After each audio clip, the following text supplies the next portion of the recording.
profissionais que estão nesse momento, né, nos assistindo. É com muito prazer, né, que a gente vem trazer essa temática, esse webinário, né, considerando o Março Lilás, que é o mês de conscientização em relação ao câncer de colo de útero, e a gente tem trabalhado dentro da Secretaria na perspectiva de pensar a integralidade do cuidado. Então, agradeço a presença da doutora Ângela, que estará conosco essa tarde, para trazer informações extremamente importantes e relevantes para que a gente consiga, de fato, realizar ações de prevenção e pensar nesse cuidado da saúde feminina. Obrigada a todos e que tenhamos um bom evento. Muito obrigada, Lírica. E agora, para iniciar nossa palestra, eu apresento a Ângela Cristina Labanca de Araújo, doutora em Saúde da Mulher, mestre em Medicina e especialização em Patologia do Trato Genital Inferior e Coloscopia, pela FMG, médica ginecologista da Unidade de Referência Secundária Campos Sales, da PBH. Bem-vinda, Ângela. Muito obrigada por estar aqui com a gente e eu passo a palavra para você agora. Muito obrigada a todos. Então, para quem está entrando agora, né, eu sou a Ângela Labanca, sou ginecologista.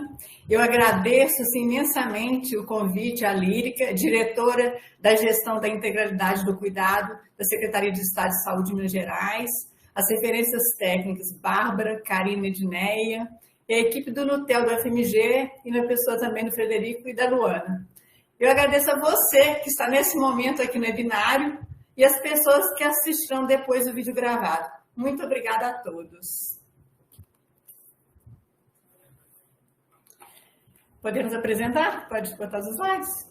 Pode sim. Tá.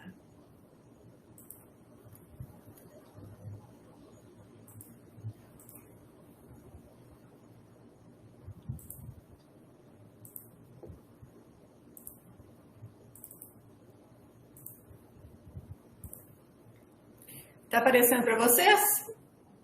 Tá tudo certinho. Tá. Então, nós vamos falar, o nosso tema hoje, prevenção e diagnóstico precoce do câncer do colo do útero na atenção primária à saúde. Então, a gente vai começar com os números. Em 2023, no estado de Minas Gerais, foram registradas 456 mortes por neoplasia maligna no colo do útero. E a estimativa para o triênio 2023 a 2025 foram estimados 17.010 casos novos de câncer de colo de útero. Isso significa o quê? Que para cada 100 mil mulheres nós vamos ter 15,38 casos. E para Minas Gerais, a estimativa para 2024, este ano, é de 1.670 casos novos de câncer de colo de útero. Isso significa o quê? Que para cada 100 mil mulheres nós vamos ter, arredondando, 15 casos de câncer de colo de útero. Esses dados são do relatório anual e do INCA de 2023. Então, essa imagem, nessa primeira imagem que está dentro desse blocozinho, desse círculo azul, é uma representação da vagina, que é essa mucosa sanfonada. Aí você vê aqui a pontinha do útero, que é o colo do útero, e acima o corpo do útero. Bilateralmente, você pode observar esse branquinho, os dois ovários, bilateralmente as trompas. Aqui na imagem ampliada é o objeto do nosso estudo de hoje, é o colo do útero. O câncer do colo do útero é uma condição crônica, segundo a OMS, uma condição crônica de evolução lenta. E por ser o câncer de colo de útero uma condição crônica de evolução lenta, a abordagem ela é favorecida pelo modelo de atenção às condições crônicas, que oferece uma lógica na organização do cuidado na rede de atenção à saúde, com o objetivo de facilitar as condutas ou para a equipe de saúde da família. Isso implica numa necessidade de um atendimento com a equipe multiprofissional, que é essa representação dessa figurinha aqui, né? Com atendimentos programados e monitoramento das usuárias ao longo do tempo, com diretrizes clínicas bem definidas, com ações preventivas e educacionais e autocuidado, que a partir das ações educacionais é que as pessoas se corresponsabilizam com o autocuidado. Isso que nós estamos fazendo aqui hoje é uma ação educacional. Assim como os grupos operativos que o Centro de Saúde, que a equipe do Programa Saúde da Família, faz com seus usuários. E para que isso tudo funcione, a gente precisa de um passo a passo. São 5 passos. Primeira coisa é o conhecimento da população. Essa imagem é a imagem que eu fotografei do Centro de Saúde Carlos Praça, aqui de Belo Horizonte. Dentro de um centro de saúde, nós podemos ter uma equipe de PSF, de Programa de Saúde da Família, ou mais de uma equipe, a depender do tamanho da área de abrangência desse centro de saúde, ou unidade básica de saúde, ou posto de saúde, como as pessoas gostam de falar. Então, e como que se organiza essa população? Em famílias.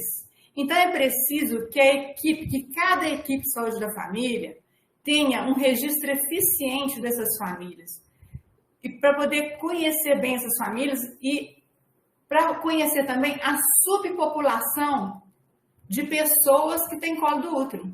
Porque o nosso objetivo aqui é a prevenção do câncer de colo de útero. Então, ela tem o registro das famílias, da população da área de abrangência, ela tem condição de separar a subpopulação que tem colo do útero, que são as mulheres, os homens transgênero, as gestantes, as mulheres na pós-menopausa, as pessoas esterectomizadas, aquelas esterectomizadas que é preciso saber se ela foi esterectomizada por causa de câncer de colo de útero ou lesão pré-maligna, e aqueles homens transgêneros também podem ter sido esterectomizados, mas se não foi por câncer, não tem indicação de exame de colo de útero, mas também entra aqui. E as pessoas imunossuprimidas, porque as pessoas imunossuprimidas, elas têm a baixa imunidade e respondem com mais dificuldade aos tratamentos. E essa população, subpopulação, quando a gente conhece ela, a equipe sabe quem ela é beneficiada quando a gente conhece os fatores de risco. Nós sabemos que o HPV oncogênico é o principal fator de risco para o câncer de colo de útero. Existem vários tipos de HPV que infectam o trato genital inferior.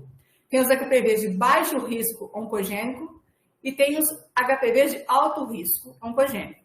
Então, nós temos 4 tipos de HPV que são mais prevalentes. O HPV 6 e 11, que são os HPVs de baixo risco para causar o câncer. Raramente eles causam o câncer, mas eles são responsáveis por 90% das verrugas genitais, que são os condilomas acuminados, e que são altamente infectantes. E os outros mais prevalentes é o HPV 16, tipo 16, e o HPV tipo 18, que são responsáveis por 70% dos cânceres do colo do útero no mundo inteiro. E a atividade sexual com penetração sem proteção também é fator de risco para o câncer de colo de útero. Agora, nós temos fatores de risco que não são modificáveis, que não dependem da vontade da pessoa. A idade de 25 a 64 anos é a idade de maior prevalência do câncer de colo de útero. Nós sabemos que o câncer do colo do útero, abaixo de 30 anos, é raro. Aumenta a incidência de 30 a 39 anos e tem um pico de incidência entre 50 e 60 anos. O ser do sexo feminino também é um fator de risco não modificável. O homem transgênero também é um fator de risco não modificável e a história familiar de mãe ou irmã que tiveram câncer de colo de útero também são fatores de risco para a pessoa ter câncer de colo de útero. Agora, nós temos fatores de risco que são modificáveis e que convida a pessoa a uma mudança de hábito, de postura. Então, vacinar é uma proteção contra o câncer de colo de útero. A vacina quadrivalente para HPV, que é disponibilizada pelo Programa Nacional de Imunização, no Centro de Saúde, gratuitamente, é a vacina quadrivalente, que pega os vírus 6 e 11, 16 e 18, são os vírus mais prevalentes. E os estudos mostram que a pessoa, quando é imunizada, em 2 anos, ela apresenta níveis de anticorpos protetores 10 vezes maior do que se ela tivesse a infecção adquirida. E a indicação dessa vacina é de meninas e meninos de 9 a 14 anos, preferencialmente antes de ter o início da relação sexual, porque a vacina é mais eficaz quando é administrada antes do início da atividade sexual. E também tem indicação dessa vacina às pessoas imunossuprimidas de 9 a 45 anos. Outro fator de risco modificável é o uso de preservativo. Nós sabemos também que o uso de preservativo, tanto masculino quanto o feminino, protege contra todas as infecções ou doenças de transmissão sexual. Mas nós sabemos que o HPV é um vírus, que é o maior fator de risco para o câncer de colo de útero, é um vírus que ele só existe em humanos e é transmitido pele a pele. Então, só pelo contato pele a pele. Nós sabemos que, por causa disso, para o HPV, o preservativo não protege 100%, mas que o preservativo feminino, por ele ter essa aba maior, que fica do lado de fora da vulva, e que ele tampa parte da genitália externa, então ele oferece uma maior proteção contra a infecção pelo HPV do que o preservativo masculino. Então, o preservativo feminino, para a prevenção do câncer do colo do útero, ele ganha do masculino. E nós temos outros fatores de risco que são modificáveis. Nós sabemos também que a idade da primeira relação sexual, que é a sexarca precoce, antes de 18 anos, em meninas jovens, ou gravidez na primeira gestação em idade muito jovem, ela predispõe a mais infecções, porque os tecidos são jovens e por causa da questão hormonal dessas meninas. Então, postergar a idade da primeira relação sexual e a idade da primeira gestação é fator de proteção contra o câncer de colo de útero. A pessoa que tem múltiplos parceiros sexuais, ou uma pessoa que tenha um parceiro sexual, mas que o parceiro dela tenha mais de um ou múltiplos parceiros sexuais, também é risco para câncer de colo de útero por causa do risco de infecção pelo HPV. Pessoas imunossuprimidas também é fator de risco porque elas são mais suscetíveis a infecções e a resposta a tratamento é mais lenta. A baixa condição socioeconômica e a baixa escolaridade contribuem pelo acesso. Essas pessoas, elas têm mais dificuldade com ir às consultas, a fazer exames, faltam mais, não fazem exames, e às vezes, pela falta de compreensão, elas não entendem a necessidade dos exames de prevenção e a importância de fazê-los. Então, é muito por causa disso. Outro fator de risco importante para o câncer de colo de útero é o tabagismo. Segundo a American Cancer Society, a mulher que fuma, ela tem um risco 2 vezes maior de adquirir o câncer de colo de útero do que uma mulher que não fuma. Por quê? Por causa de 2 mecanismos. Um mecanismo é por carcinogênese direta, que já foi encontrado nicotina e metabólitos do cigarro no muco cervical, aquela secreção do colo do útero. E por baixa da imunidade local, porque esses metabólitos do cigarro diminuem a imunidade local do colo do útero, então o colo do útero fica mais suscetível de infecção pelo HPV. Então, parar de fumar ou não fumar é proteção contra câncer de colo de útero. Um outro fator é a obesidade. A obesidade eu considero que é um fator de risco indireto para o câncer de colo de útero. Por quê? Porque, segundo os estudos, eles mostram que a obesidade ela conduz a alterações metabólicas que predispõem a cânceres e está associada a piores resultados em tratamento de câncer. Então, uma proteção para isso é o quê? Dieta equilibrada, pelo menos a porção de 5 frutas por dia, hidratação oral frequente e caminhadas. Segundo a OMS, pelo menos 150 minutos de caminhadas por semana, fracionados em 3 dias de caminhadas de 50 minutos ou 5 dias na semana de caminhadas de meia hora. Só isso aí já ajuda muito. E agora, quais são os sinais e sintomas para o câncer de colo de útero? O câncer de colo de útero é assintomático. A pessoa não tem sintoma. O câncer de colo de útero, para dar sintomas, é somente nos casos bem avançados. E os sintomas são sangramento vaginal intermitente, sangramento pós-relação sexual, secreção vaginal anormal, a pessoa pode queixar dor abdominal, com queixas urinárias, com queixas intestinais, mas só nos casos avançados.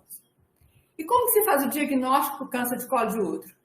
No Brasil, até o presente momento, é recomendado pelo Ministério da Saúde e pelo INCA, que é o Instituto Nacional do Câncer, como método de rastreamento populacional, o exame citopatológico do colo do útero, que é também conhecido como exame preventivo, como citologia oncótica ou como exame de Papa Nicolau, realizado em unidades básicas de saúde ou no centro de saúde, que é na atenção primária à saúde, por profissional médico, geralmente no centro de saúde pode ser que tenha ginecologista, ou médico de família, que é o médico que atende a equipe de saúde da família, ou enfermeiro.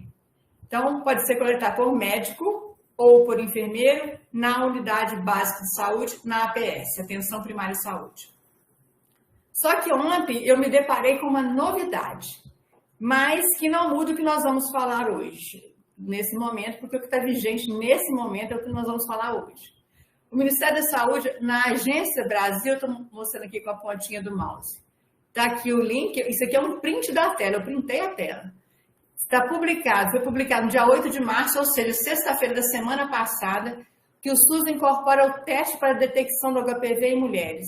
Aí está aqui a fonte, e aí tem, saiu no Diário Oficial da União, a portaria número 3, de 7 de março de 2024, que incorpora o teste de biologia molecular, PCR, para detecção do HPV, fazendo parte do rastreamento do câncer do colo do útero. E lá está escrito assim, está entre aspas, a tecnologia utiliza testagem molecular para a detecção do vírus e o rastreamento do câncer do colo do útero. Então, certamente nós teremos um novo protocolo, né? E aí, mas enquanto o Ministério não se pronunciar, nós continuamos com o protocolo atual, até as novas orientações. Mas já é um grande avanço isso aí. Então, quem é a população-alvo para fazer o rastreamento do câncer do colo do útero? Fazer o exame citopatológico do colo do útero? Lá no centro de saúde, isso aqui é a foto do Centro de Saúde de Belo Horizonte, do Centro de Saúde Neurologista de Lima, que é a representação da equipe. Então, a equipe vai conhecer a subpopulação e quem que é essas pessoas que têm que fazer o exame? Todas as pessoas que têm colo do útero, na faixa etária de 25 a 64 anos. E qual que é a recomendação prévia antes da coleta do exame citopatológico? Entre 48 a 72 horas, a pessoa deve evitar relação sexual, evitar duchas vaginais, medicamentos vaginais, evitar exames vaginais como ultrassom transvaginal, tratamentos a laser e aguardar o término da menstruação, porque a presença de sangue na lâmina impacta na análise do citopatologista. E nas mulheres, na menopausa, pós-menopausa, na pós-menopausa, que já tem atrofia genital, é necessário nós prescrevermos um estrogênio tópico, um creme vaginal, de estriol vaginal por 21 dias, e ela para de 3 a 7 dias antes da coleta do exame, para corrigir essa atrofia, porque às vezes o exame é alterado por causa dessa atrofia, a pessoa não tem nada. Então isso é muito importante na atenção primária de saúde, de ficar atenta a esses detalhes. E qual é a conduta para a coleta do exame citopatológico no homem transgênero? Primeira coisa, para a gente lidar com o homem transgênero, nós temos que saber conversar com ele para não impactar na questão emocional dele, em relação à forma como ele se percebe, a autopercepção e a anatomia dele. A gente deve ter esse cuidado. E também perguntar para ele qual o nome que ele prefere ser chamado. Explicar para ele detalhadamente sobre o procedimento. Referir a anatomia íntima dele como genitália, somente genitália. Explicar para ele sobre a possibilidade de amostra inadequada, principalmente se tiver em uso de testosterona. Porque se a amostra vier inadequada, pode ser que seja necessário ele repetir o exame num tempo menor do que o recomendado. Mas a gente pode oferecer para ele um estrogênio tópico, que se ele estiver usando testosterona, ele precisa de um estrogênio para poder corrigir a mucosa para fazer o exame citopatológico. Mas também nós sabemos que muitos deles recusam por ser um hormônio intitulado feminino. E nos casos dos homens que se sentem, que a gente vê que tem uma situação de estresse muito grande para a realização do exame citopatológico, nós podemos dar uma medicação ansiolítica meia hora antes da realização do exame. Então, a gente tem que ter esses cuidados na abordagem do homem transgênero. E quais são os materiais que nós vamos utilizar para a coleta do exame citopatológico? Um frasco com álcool, ou dependendo do serviço, é spray, escovinha, espátula diária, a lâmina, um lápis para identificar a lâmina, toda a lâmina deve ser identificada com o número do frasco, com a inicial do paciente, e espéculo vaginal, e para proceder ao exame clínico, a pinça de Cherron. No homem transgênero, como que funciona isso? A gente tem que também adequar muito bem o tamanho do espéculo para genital. Isso a gente tem que fazer com qualquer pessoa. Mas o homem transgênero tem umas particularidades por causa da sensibilidade dele em relação ao exame. Lubrificante, podemos usar um lubrificante à base de água ou lidocaína tópica, bem na pontinha do espéculo, só um pouquinho, só para introduzir o espéculo na genitália, porque é na hora de introduzir que tem um sintoma desagradável, desconforto. Para ter esse cuidado com eles, e se ele tiver, se for o caso, em uso de terapia hormonal com testosterona, nós precisamos informar isso no impresso do laboratório para guiar o citopatologista na hora de analisar a lâmina, que pode, né, ser diferente por causa do uso de testosterona. Então, já o espéculo vaginal já está na genitália, nós já estamos vendo o colo do útero. Como que nós vamos fazer essa coleta do exame citopatológico do colo do útero? Exame preventivo. A gente introduz a espátula diária na vagina, que é a representação da vagina, coloca a pontinha dela mais protusa no canal, na entradinha do canal do cervical, que é onde sai a menstruação, gira delicadamente, suavemente, mas com uma pressão leve e suavemente, gira 360 graus. E a escovinha é a mesma coisa, introduz escovinha, só que a escovinha vai ser introduzida dentro do canal endocervical, para colher células dentro do canal. Aí a gente gira 360 graus, para um lado, por outro, para um lado, por outro.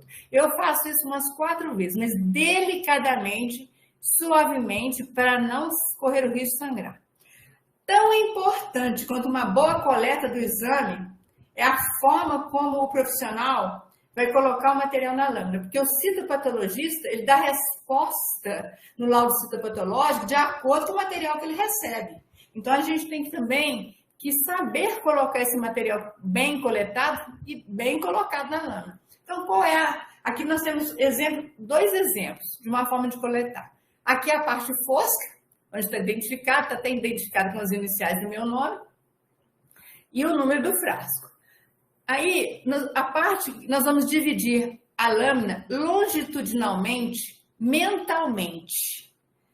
E aí, de um lado, a gente coloca o material coletado com a espátula diária. O que é importante aqui, gente? É o sentido, no mesmo sentido.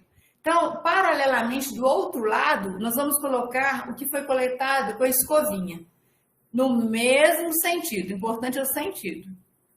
Uma outra opção de colocar o material coletado na lâmina é essa aqui. A gente divide mentalmente a lâmina ao meio, paralelamente à parte fosca.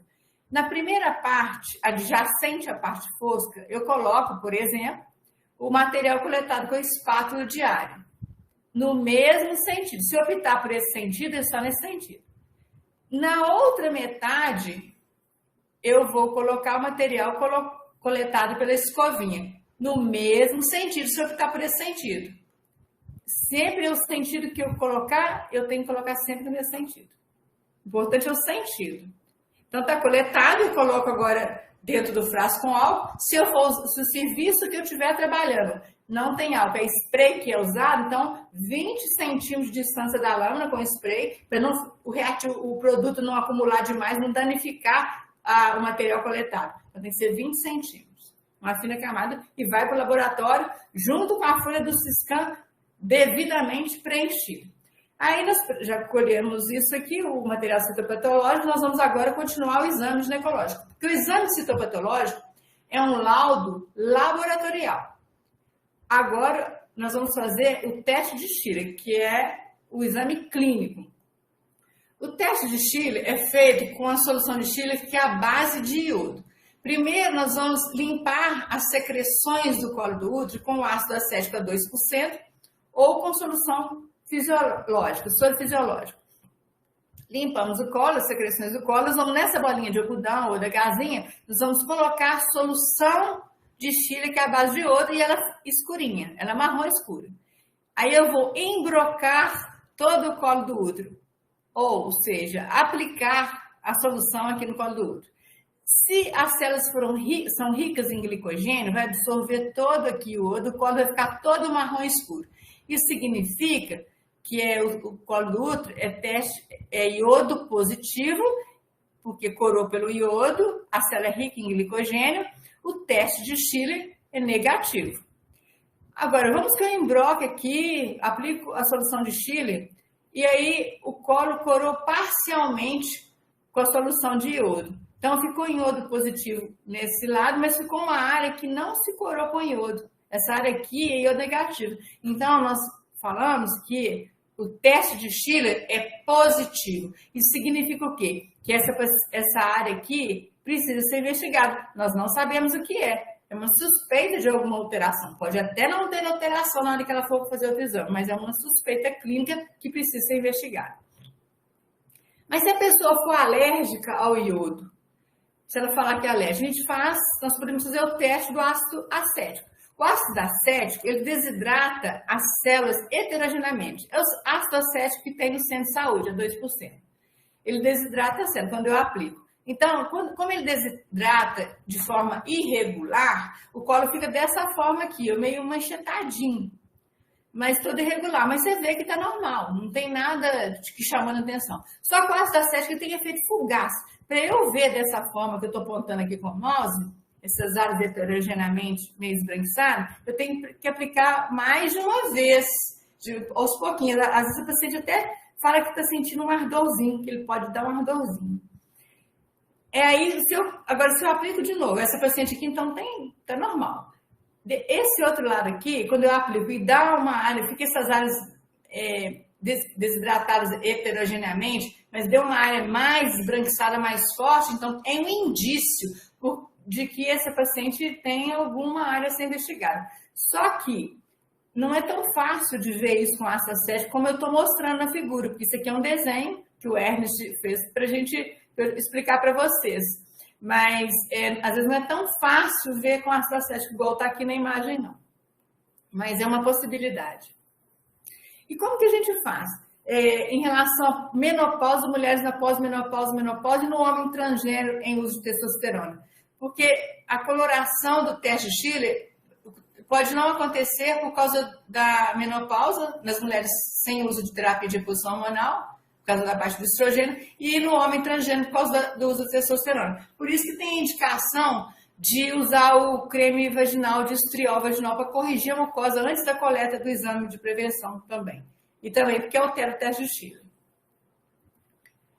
Então, a paciente agora, o material dela já foi para o laboratório, ela está voltando hoje com o resultado do exame citopatológico do colo do útero. Essa paciente, então, ela voltou, o resultado dela está negativo para malignidade, a qualidade do esfregaço é boa, porque tem célula escamosa, a célula escamosa sai com a coleta da espátula, tem célula glandular, sai com a coleta da escovinha, então o esfregaço aqui é de boa qualidade. E deu negativo malignidade, o teste de Schiller dela foi negativo, então ela não tem nada, tá tudo bem. Então, a equipe de saúde da família, o profissional que está atendendo ela, tem que orientá-la e já programar quando será o próximo exame dela. Então, qual que é a periodicidade para uma mulher nessa condição? Exame citopatológico normal, teste de Schiller negativo, tudo bem com ela.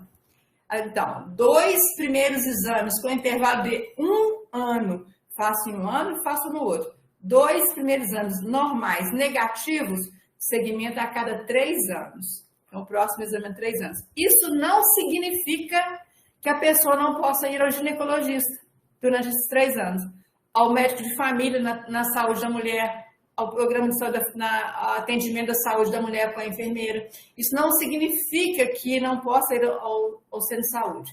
Significa que a coleta é nesse prazo, mas a saúde da mulher continua lá com a equipe de saúde da família toda, com o médico da equipe de saúde da família, com o enfermeiro, todos os programas, normalmente. E vamos supor que essa paciente ela chega com um resultado de citopatológico alterado. Primeira coisa que nós vamos fazer é tranquilizá-la. Primeira coisa, um resultado de exame citopatológico alterado, na maioria das vezes, ele tem que ser confirmado. Nem sempre ele é um resultado definitivo. Ele tem que ser confirmado.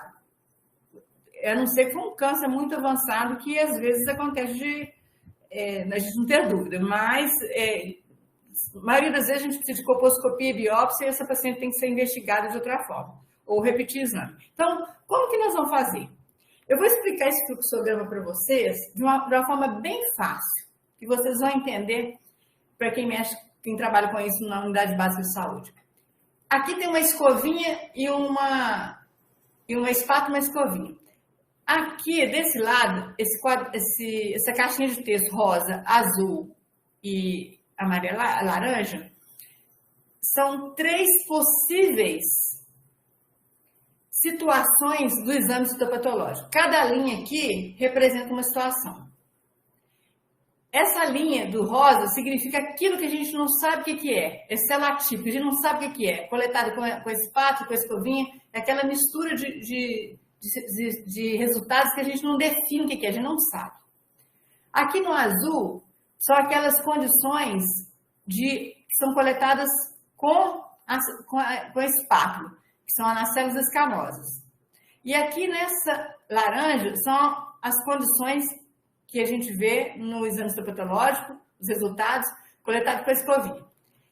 E aqui, cada coluna verde, amarela e vermelha são as condutas a serem tomadas na unidade básica pela equipe de saúde da família. Então, nessa coluna verde, que a gente vai pegar um laudo desse rosinha, que vai ser as células escamosas atípicas de significado indeterminado, mas que é possivelmente não neoplásica. Então, essa paciente, ela tem que repetir, no verde, ela tem que repetir o exame no centro de saúde. E vai ser estratificado pela idade. E, nesse caso, com ela tem que repetir o exame no centro de saúde. Se ela tiver menos que 25 anos, em 3 anos, ou quando ela completar 25 anos. Se ela tiver 25 a 29 anos, ela repete em 12 meses. Se ela tiver mais que 30 anos, em 6 meses. Esse outro resultado aqui de verdinho, está na coluna do verde, que tem que repetir o exame no centro de saúde, que é uma alteração de célula escamosa coletada com a espátula, ela tem um resultado de low-SIL. Low-SIL significa o quê? Lesão epitelial escamosa de baixo grau. É aquele NIC1, displasia leve, ou HPV, que dá nos laudos. Então, essa paciente tem que repetir primeiro o exame, se ela tiver estratificado pela idade. Menos que 25 anos, repete em 3 anos, ou quando completar 25 anos. Maior ou igual a 25 anos, repete em 6 meses. Se algum desses resultados aqui der alterado, ela tem que ser encaminhada para a atenção ambulatorial especializada, que é para fazer colposcopia para esclarecer diagnóstico e para acompanhamento na atenção ambulatorial especializada. Lembrando que, por que esses resultados do verde aqui têm que ser repetidos? Porque são, a maioria das vezes, causados pelo HPV, e o HPV, muitas vezes, essas lesões elas desaparecem sem tratamento. São transitórias. Agora, nós vamos na coluna do amarelo mostarda. Nessas células que a gente não sabe o que é, tem o ASCH, que não se pode afastar a lesão de alto grau, as lesões atípicas glandulares, a GC, e as células de origem indefinida, AOI. E temos aqui das escamosas o RAICIL, que é o NIC2, NIC3, CA in situ, sem microinvasão. É aquela displasia moderada, displasia acentuada. Então, esses casos todos, chegou com o citopatológico escrito isso, a unidade básica de saúde, a equipe tem que encaminhar essa pessoa para atenção ambulatorial especializada para colposcopia e esclarecimento diagnóstico. Agora, se no laudo do preventivo vier, no caso aqui das escamosas, coletado com espátula e coletado com escovinha, se vier das escamosas, RAICIL, que eles vão interpretar escamosa de alto grau, que não se pode excluir microinvasão, ou se for carcinoma epidermoide invasor, ou das glandulares, se for adenocarcinoma in situ ou invasor, esse caso aqui é o caso que na citologia, quando vê caso mais avançado, tem que ir direto para a unidade de oncologia, que é o CACOM, NACOM, unidade de oncologia que a sociedade ou o lugar que você trabalha encaminha. Que aqui é o Centro de Alta Complexidade de Oncologia, Unidade de Assistência de Alta Complexidade de Oncologia. Agora, diante de um resultado desse, a equipe de saúde da família já fez o encaminhamento e tal. Como como que funciona isso? A equipe de saúde da família, ela tem que saber onde que essa paciente está, acompanhá-la no decorrer de todo o tratamento dela, o acesso na casa, não pode deixar abandonar a paciente, tem que saber sempre onde que ela está, em que pé que está o tratamento e como que ela está com esse tratamento. Então, isso é muito importante, a equipe ter esse contato com a paciente, com a família dela, para poder as coisas saírem conforme precisa e o tratamento ser eficaz, né? E sem complicações maiores. Então, agora nós vamos resumir tudo que nós falamos. O câncer do colo do útero é 100% prevenível. A atenção primária à saúde é a ordenadora do cuidado na rede de atenção à saúde. O meio mais eficaz de prevenção contra o HPV é a vacina, principalmente nas idades preconizadas, antes de ter a primeira relação sexual. A prevenção com a vacina é potencializada com a prática do sexo seguro, bons hábitos de vida, exame citopatológico do colo do útero. E educação em saúde, é isso que nós estamos fazendo aqui hoje, é também uma educação em saúde, promovida pela Secretaria de Estado de Saúde de Minas Gerais, e a educação em saúde aqui, tanto para profissionais como estudantes, profissionais, pessoas da população geral, todo mundo com a educação, tendo conhecimento das necessidades de saúde, elas são beneficiadas porque elas têm conhecimento para poder colocar o autocuidado em funcionamento. Então, nós estamos agora caminhando para o final. Antes da gente finalizar, vou mostrar 2 slides para vocês. Esse aqui é a nota técnica, com foco na atenção primária à saúde, na APS, para o rastreamento do câncer de colo de útero, diagnóstico precoce, que foi escrita por mim, mais três colegas, a várias mãos, né, a elaboração do texto, pela Sociedade Beneficente Israelita Brasileira Albert Einstein, em parceria com o Ministério da Saúde. Foi publicada em 2023, no segundo semestre de 2023, e está disponível aqui no link do Planifica SUS, para vocês acessarem. Inclusive, esse fluxograma, gente, ninguém tem que decorar, ele está lá, é só olhar lá qual é o resultado do laudo citopatológico que você sabe o que fazer, com muita tranquilidade. E esse outro slide, que é o último, é o programa Imunize, do Conselho Nacional das Secretarias Municipais de Saúde, do CONASENS, também iniciou agora tem pouco tempo, acho que menos de 6 meses, tem 22 trilhas de aprendizagem, e uma delas é o HPV, dos 22 imunopreveníveis. E esse também eu contribuí com o conteúdo do curso de HPV. Essas trilhas de aprendizagem, ela fornece certificado, você pode fazer um curso ou os 22, mas se você fizer pelo menos 5, você tem um certificado de curso de aperfeiçoamento em imunopreveníveis, e aqui é a forma como você entra lá no link para poder se inscrever. O curso é bem intuitivo e a plataforma é bem amigável e é bem tranquilo de fazer. Muito bom. E agora eu agradeço a todos. Finalizo, aqui são minhas redes sociais, sempre todas de orientação para as mulheres, são canais profissionais. Muito obrigada a todos. E agora eu fico aberta para responder as dúvidas e compartilhamento das experiências, gente. Sair da tela.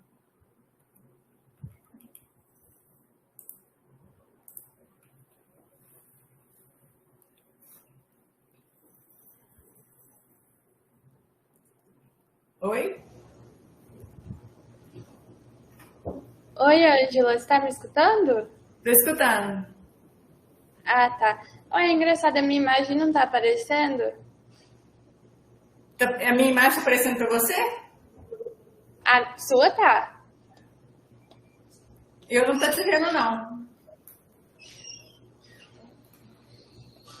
Peraí, eu tô só com um probleminha na câmera, mas não tem problema, não. Uhum. Eu vou ler aqui as perguntas e aí você vai respondendo, pode ser? Pode ser, ok. Tenta corrigir esse problema. A primeira pergunta foi da Daniela Mendes. Ela colocou assim: doutora, no caso da gestante, qual o trimestre mais recomendado para a realização da coleta? A gestante pode coletar o exame citopatológico do colo do útero em qualquer fase, até 7 meses, antes de 7 meses, né? O ideal é que seja até no primeiro trimestre, na primeira oportunidade, porque... melhor é que seja na primeira oportunidade. Se eu estou considerando que pode coletar tardiamente, é porque ela está começando o pré-natal tarde. E o pré-natal tem que ser começado no início. Então, é no início do primeiro trimestre. Mas o ideal é que a coleta tenha sido feita, que ela esteja regular no programa, coletando nas idades preconizadas, e que ela já esteja com o exame citopatológico em dia. Mas se ela não tiver, no primeiro trimestre. Agora, a gestante também tem uma particularidade, que geralmente ocorre uma eversão do epitélio do colo uterino, do canal endocervical. Então, muitas vezes você pode coletar só com a espátula diária. Você não precisa usar escovinha na gestante. Mas usar escovinha na coleta, se for da forma correta, também não implica em nada na gravidez.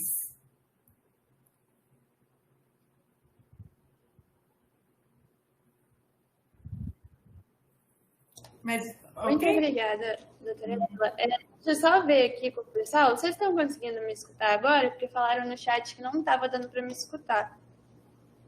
Se pergunta se quer que eu repito a resposta. Não, o seu áudio está saindo normal. É o meu, na verdade, que não está saindo no YouTube. Acho que agora eu estou me escutando. Beleza, obrigada, pessoal. Bom, a próxima pergunta é da Rafaela Nobre. Ela colocou: as mulheres que fizeram a estectomia toda com retirada do colo, ela precisa fazer algum preventivo após, porque o indicador não diferencia essa mulher que não tem colo? Vou repetir a pergunta, caso elas não tenham ouvido, tá?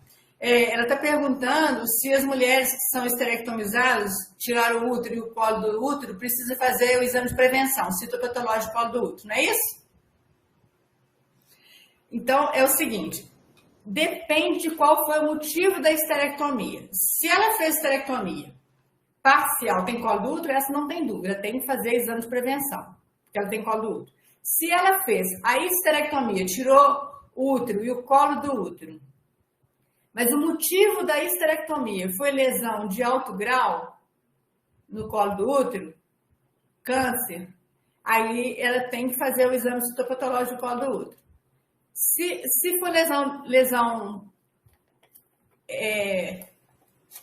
de alto grau, mas que não teve câncer, não foi por câncer, ela teve lesão de alto grau, mas não é câncer do colo do útero, então a orientação é repetir no centro de saúde com 6 meses e depois 12 meses. Se estiver tudo bem, ela pode fazer até de 3 em 3 anos o exame citopatológico. Agora, se for por causa de câncer, essa paciente é melhor ser acompanhada na unidade de referência secundária, na atenção ambulatorial especializada.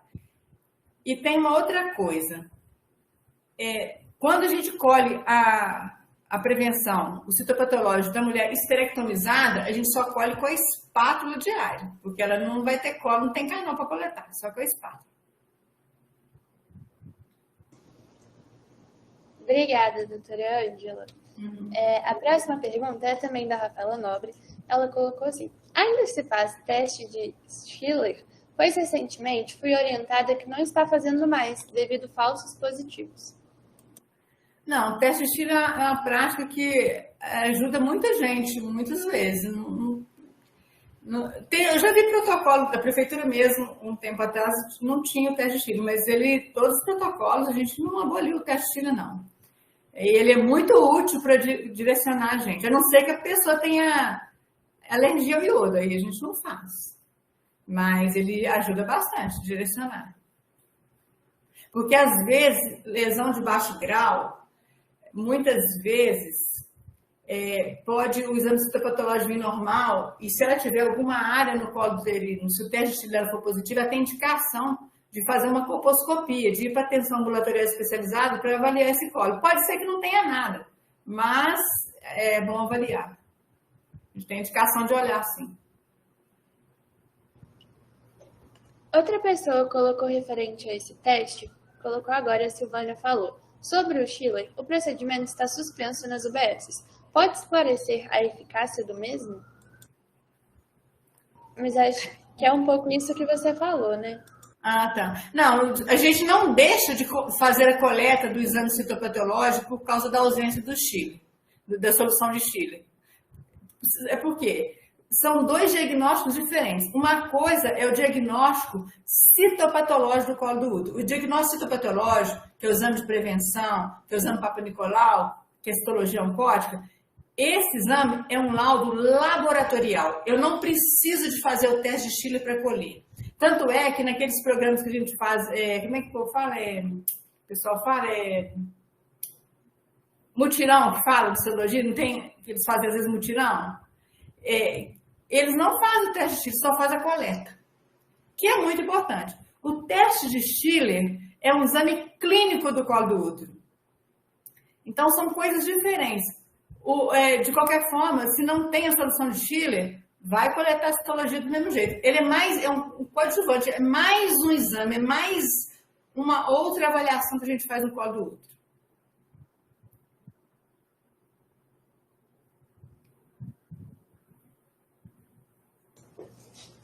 Muito obrigada, doutora. A próxima pergunta é da Edneia Morim. Doutora Ângela, quanto às mulheres em uso de reposição hormonal, a incidência é maior de câncer de colo de útero? O hormônio, ele não aumenta a incidência de colo de útero, ele só acelera o processo em quem tem a predisposição. Não é porque ela usa hormônio que ela vai ter câncer de colo de útero. Entendeu? Então, mas as pessoas que usam hormônio, antes dela iniciar a terapia de reposição hormonal, ela tem que fazer toda uma avaliação clínica e ter todo um acompanhamento. A questão do hormônio mais é para câncer de endométrio, não do colo do útero. São coisas diferentes. Mas, de qualquer forma, para iniciar a terapia de reposição hormonal, a pessoa tem que fazer todos os exames antes. Ok, obrigada. Tem umas pessoas falando no chat que você está compartilhando a apresentação. Eu acho que se você puder parar, a sua imagem vai ficar maior. Peraí, eu não estou compartilhando? Peraí. Aperta aí do lado da mãozinha. Não, você está compartilhando a sua tela. Pode voltar. Isso. Nesse que está verdinho. Do lado. Aqui? Isso. Pode apertar nisso. Ah. Isso. Que acho que a sua imagem fica maior agora. Ah, tá. A próxima pergunta é da Simone Souza. As mulheres na menopausa precisam de uma atenção maior? Como é que é as mulheres? As mulheres na menopausa precisam de uma atenção maior? Em relação à prevenção do câncer de colo de útero, seguir protocolo, 25 a 64 anos. Depois de 64 anos, se ela tiver os 10 últimos anos sem nenhum resultado alterado, ela não tem que fazer mais anos de prevenção no atual protocolo. Ela está protegida, de certa forma. Que a incidência é menor depois dessa idade. Agora, se a mulher chega com 64 anos, ela não foi rastreada, não tem exame nenhum, a indicação é de fazer 2 exames nela seguidos, anuais. Se tiver normal, aí pode ser liberada do exame de prevenção. O atual protocolo é assim. Obrigada, doutora. A próxima pergunta é da Natália Ferreira. Ela colocou assim: paciente uma vez diagnosticada com HPV sempre irá transmitir o vírus? Depende da imunidade. Normalmente, o vírus HPV, gente, existem mais de 200 tipos de HPV. Desses 200 tipos, 40 tipos infectam o trato genital inferior. Desses 40, nós temos o HPV de baixo risco para o câncer e os HPVs de alto risco para o câncer. De alto risco para o câncer são em torno de 13 a 18 HPVs. A maioria das mulheres, quando tem a infecção pelo HPV, é transitória. Os estudos mostram, segundo os estudos, que aproximadamente 75 a 80% das pessoas sexualmente ativas até 50 anos de idade, em algum momento entrarão em contato com o vírus HPV. Mas nem todos apresentarão doença, porque muitas dessas infecções pelo HPV são transitórias. O próprio sistema imunológico da pessoa elimina. Então, porque a pessoa adquiriu HPV não quer dizer que ela vai ter sempre. A imunidade, se o organismo dela estiver funcionando, principalmente as pessoas que são vacinadas, né? elas têm o organismo fica mais forte para agir contra o vírus. Ainda tem imunidade cruzada para outros vírus. Mas manter o sistema imunológico bom, com a saúde boa, não fumar, manter o peso adequado, dieta adequada, atividade física, tudo ajuda a eliminar vírus e outras doenças também. Então, concluindo, porque ela teve HPV uma vez, não quer dizer que ela vai ter sempre, nem que vai transmitir sempre. O HPV também ele pode desaparecer do corpo. Mas também pode causar doença, né? Tem que ter essas duas coisas. Por isso que a gente faz os exames.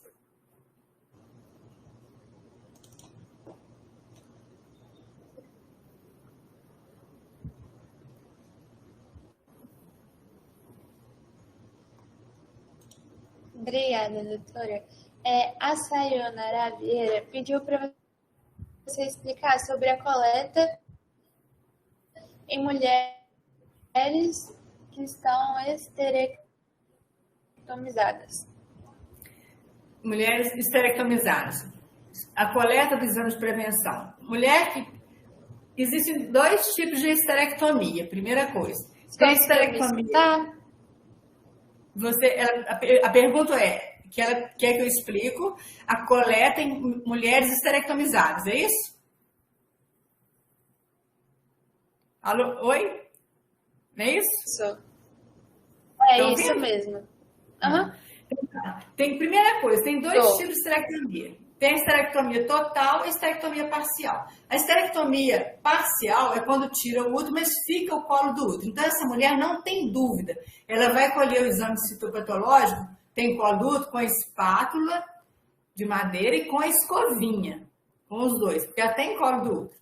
Agora, a mulher que fez esterectomia total, que tirou o útero todo com o colo do útero, ela só tem parede vaginal. Então, a coleta, se a esterectomia dela foi por outras causas, que não é lesão de colo de útero, não é lesão pré-maligna, não é lesão maligna, não é câncer de colo de útero, então ela está dispensada do exame citopatológico. Isso não significa que ela não possa ir nas consultas da saúde da mulher, é diferente. Mas ela não precisa de colher exame de prevenção.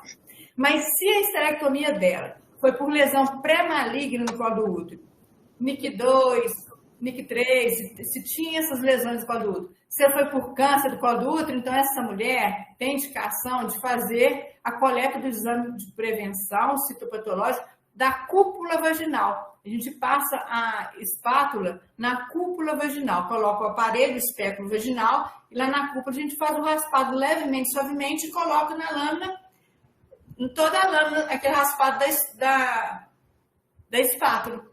Aí eu não preciso dividir a lâmina, porque você vai colher só da espátula, sempre no mesmo sentido, aquilo que você coletou da espátula, com a espátula. E aí, se o exame dela, se for uma lesão de alto grau, não foi câncer, tipo displasia moderada... Isso é o que eu encontrei na internet sobre... E aí? Se for por causa de lesão de câncer, aí ela vai ser acompanhada na atenção secundária, na atenção ambulatorial especializada lá. Agora, as outras lesões, ela repete o exame no centro de saúde e faz acompanhamento lá. Mas tem que fazer. Obrigada, doutora Ângela. A próxima pergunta é do Adão. Ele colocou: por que demora tanto o resultado do citopatológico? Oi, gente, aí essa pergunta é difícil para mim, né?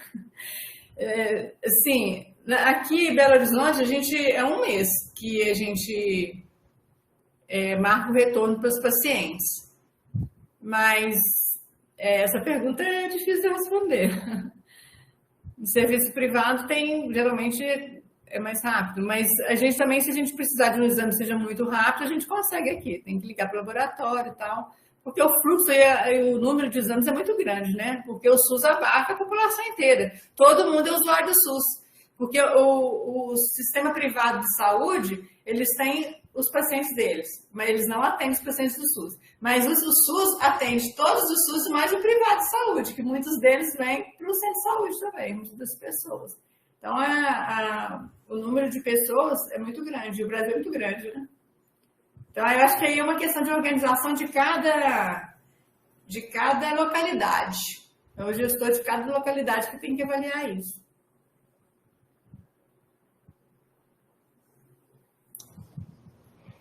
Ok, beleza. A última pergunta para a gente finalizar, porque já está dando 3 horas, né? Infelizmente, porque a web está muito boa, é do Jonatas Ramos. Ele colocou assim: boa tarde. Foi dito que parente próximo, mãe e irmão, estão como fatores de risco não modificáveis. Qual a relação de parentes com HPV? Com HPV não tem indicação, porque o HPV, se a pessoa tem HPV, só afeta ela, né? Então, o sistema imunológico dela é que reage. Então, porque minha irmã teve HPV, não quer dizer que eu tenho fator de risco porque ela teve HPV, não. Então, uma coisa é o HPV que ela tem, outra coisa é o que eu tenho. A questão é só de câncer mesmo, né? Existe uma predisposição genética quando a pessoa tem mãe ou irmã com câncer de colo de útero. A predisposição é genética. Não quer dizer que o familiar vai ter, mas existe uma predisposição. Da mesma forma como existe para câncer de mama, uma predisposição genética se você tem história familiar de mãe ou irmã que teve câncer de mama. É a mesma lógica, a predisposição genética. O HPV é infecção, é uma infecção adquirida. E a infecção do HPV é transmitida pele a pele, pela mucosa, ou relação sexual, ou atividade sexual ou relação sexual sem proteção. É uma infecção adquirida. Que pode levar ao câncer se a pessoa infectar com HPV de alto risco e o sistema dela também não reagir contra o vírus. Porque, às vezes, a pessoa pode infectar com HPV de alto risco e o organismo dela, o sistema imunológico dela eliminar. Mas nem todas o sistema imunológico elimina. Muitas pessoas podem evoluir para ter lesão. Por isso que a gente tem que fazer exame de prevenção. Mas mesmo o HPV de alto risco, se o sistema imunológico da pessoa estiver boa, ela pode eliminar. Mas a gente não tem garantia. Por isso que a gente tem os protocolos assistenciais para fazer diagnóstico de lesão de alto grau. Porque nós não tratamos HPV. O que nós tratamos são as lesões que eles causam.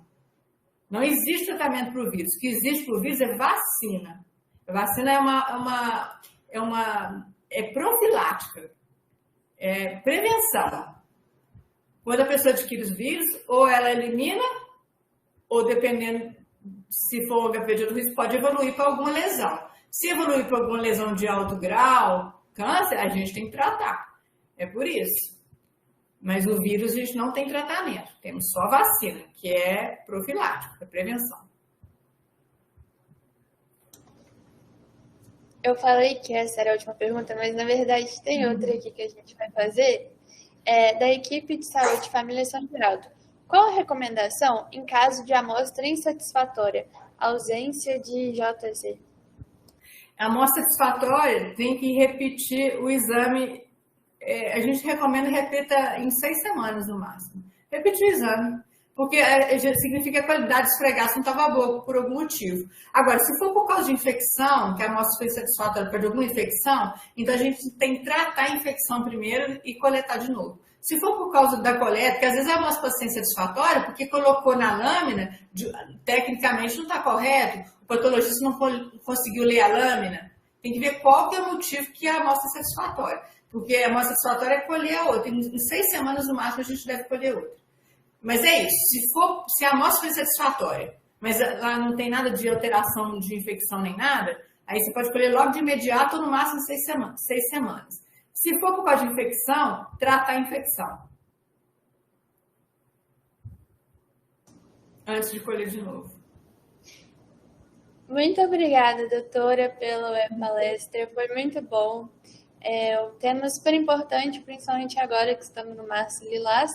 Eu agradeço também todo mundo que assistiu a gente hoje, nessa tarde.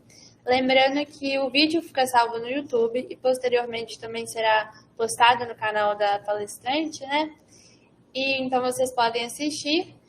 E no nosso chat ainda está a lista de presença para quem ainda não se registrou e avaliou o evento, pode entrar lá e fazer isso. Mas é isso, muito obrigada a todos, tenham todos uma boa tarde. Obrigada, doutora. Muito obrigada a todos vocês que estão aqui no webinário e aqueles que vão assistir depois. Muito obrigada a toda a equipe aí da SESI e da UFMG. Muito obrigada, gente.